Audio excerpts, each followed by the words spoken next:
பிரதமர் மோடி குறித்து பேசிய கருத்தில் இருந்து பின்வாங்கப் போவதில்லை என்றும் கட்சி விளக்க நோட்டீஸ் அனுப்பினால் பதிலளிக்க தயாராக இருப்பதாகவும் சிவகங்கை எம்பி கார்த்திக் சிதம்பரம் தெரிவித்துள்ளார். புதுக்கோட்டையில் செய்தியாளர்களை சந்தித்த அவர் இவ்வாறு கூறியுள்ளார். காங்கிரஸ் கட்சி சார்பாக தனக்கு நோட்டீஸ் வந்ததாக கூறப்படும் செய்தி வதந்தி என்று குறிப்பிட்டுள்ள அவர், வீரமரணம் அடைந்த ராணுவ வீரர்களை தவிர வேறு யாருக்கும் விருது கொடுக்கக்கூடாது என்றும் அவர் கருத்து தெரிவித்துள்ளார். காங்கிரஸ் ஆட்சிக்கு வந்தால் நீட் தேர்வு குறித்து முடிவெடுக்கும் உரிமையை மாநில அரசுக்கே வழங்கப்படும் என்றும் கார்த்திக் சிதம்பரம் கூறியுள்ளார். நான் இதுவரைக்கும் நான் சொன்ன கருத்தில் எல்லா கருத்தையும் நான் அதில் I stand by all my opinions. என்னுடைய கருத்துக்களில் நான் சிந்தித்து தான் என்னுடைய கருத்தை சொல்கிறேன். என்னுடைய கருத்தில் இதுவரைக்கும் எதுவாவது ஒரு பிழை இருப்பதாக எனக்கு தெரியவில்லை.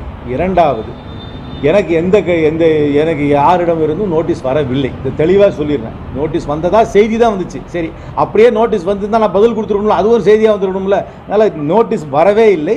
நோட்டீஸ் வந்ததாக செய்தி ஒரு வதந்தி. அதனால் அது ஒன்றும் ஒரு பெரிய கான்ட்ரவர்சியும் கிடையாது. ஒரு மேனுஃபேக்சர்ட் கான்ட்ரவர்சி 2 நாளைக்கு ஓடிச்சு, அவ்வளோதான்.